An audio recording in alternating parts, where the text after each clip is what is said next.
So I've noticed that with people, their emotions are basically controlling them. I mean, us. Me too. This is not something that I have conquered. You know, I'm not reaching nirvana yet. This is just something I noticed. That basically, it's like you're not living your life. Your life is living you, because every emotion that comes up, you react to it. You react to, thank you, baby. You react to when somebody makes you mad. You just respond with anger. I was asking my daughter yesterday, I said, you know, you respond with anger because they're not doing something that you would do. They're making decisions to do something, and their decisions could be affecting you, or you could just be observing them. But it's not something that you would do. So therefore, on a deeper sense of the level, you're judging them as good or bad, right or wrong. When you get angry, it is a reflection of that judgment. It's basically saying, well, I wouldn't do that. That was stupid. Why would you do that? But there is a lack of acceptance for people to all be different. Some people do stupid stuff. Some people do, don't make any sense. Their logic is not as well developed as somebody else's. And, everybody got their issues. Some people's logic is very well developed in certain areas and non-existent in other areas, So, the only way you would know this for yourself, because there might be somebody out there that says, this is not why, don't do that, see? You see that. Go upstairs and watch TV. Thank you. There's somebody else that might say, well, that's not the reason I'm angry. Okay, so ask yourself, why are you angry? Have you ever asked yourself, why do you harbor such anger? Why do you need anger management?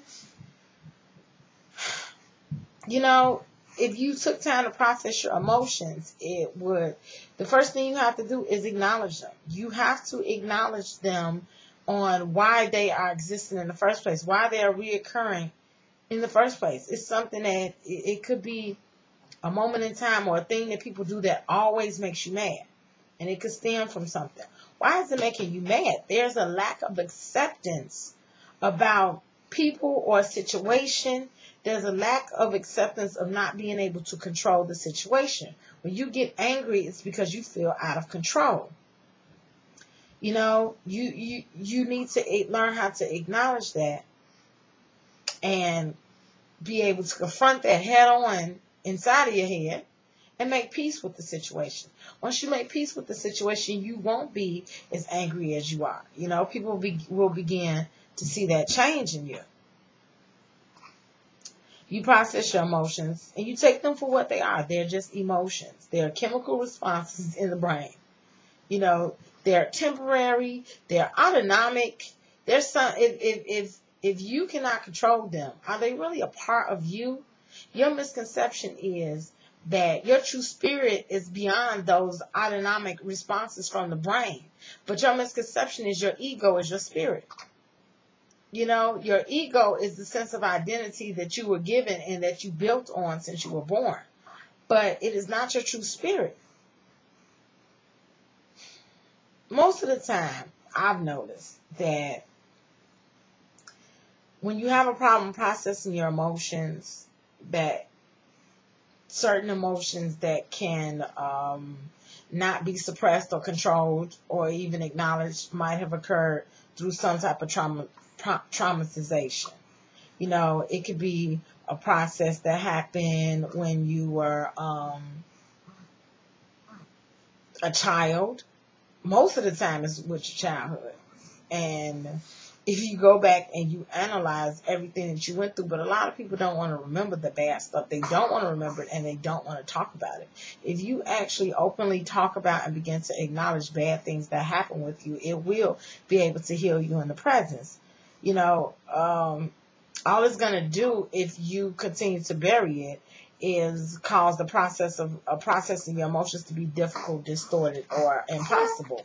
You're going to be able to say, I cannot control myself, my anger, my rage, why not? Why you can't control it?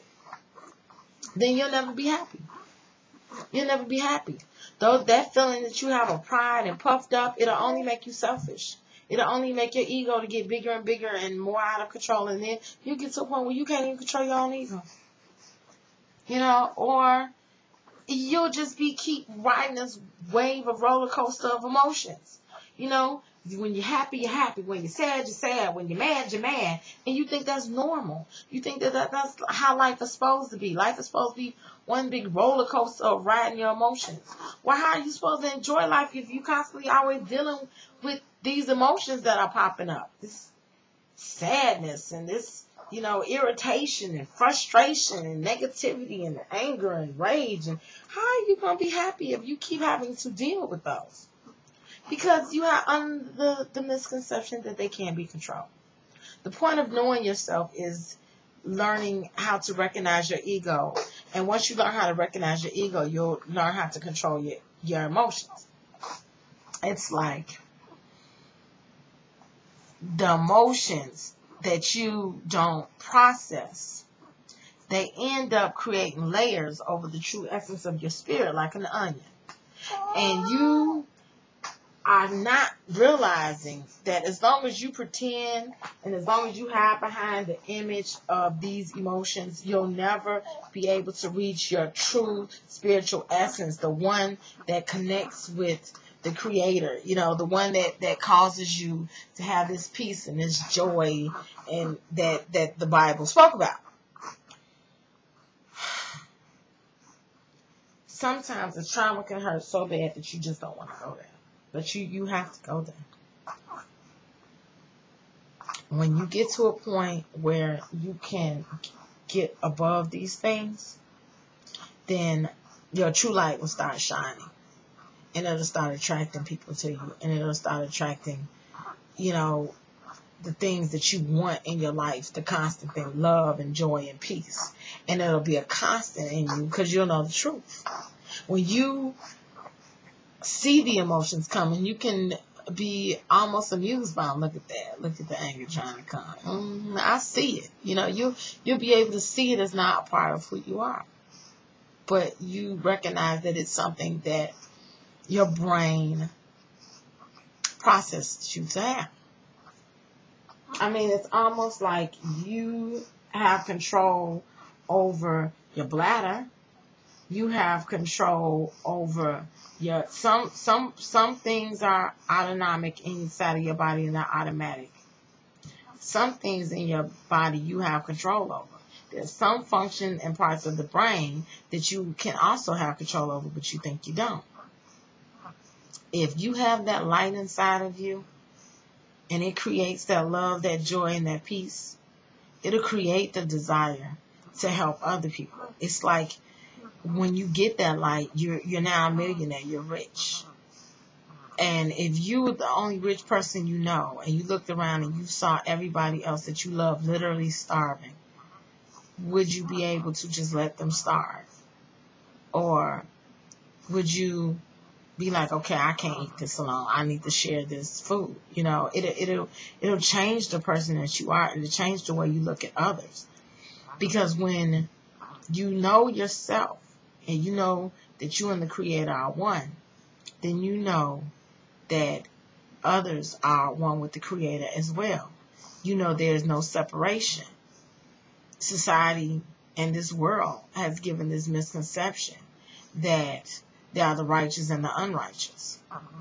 There are the good and the bad and the ugly, And your ego puts you on one side or the other. Oh, I'm good and they're bad. I'm righteous and they're not. And you no longer are able to see that we are all part of the Creator's master plan and that we are all part of creation. We are all extensions of God. And if you do read the Bible and you apply everything in there to yourself instead of applying everything in there to everybody else, because it's easy to see what somebody else is not doing right. It is easy, especially when you can relate it to what you would be doing, because you're relating yourself to your ego. Your ego is made up of your identity for yourself, your image that you portray, and your experiences and your history that has been imprinted on you. So you take all those tools and you judge situations. You judge situations that other people do. Based on your experiences, you determine if that's good or bad. But once you deal with your own ego, you only see people for what they are, which is part of God's creation, just like everything else. So, I really don't have anything else to say. I'm going to try to continue working on myself and working on loving others as I love myself, and seeing all as the Creator intended. So, peace, y'all.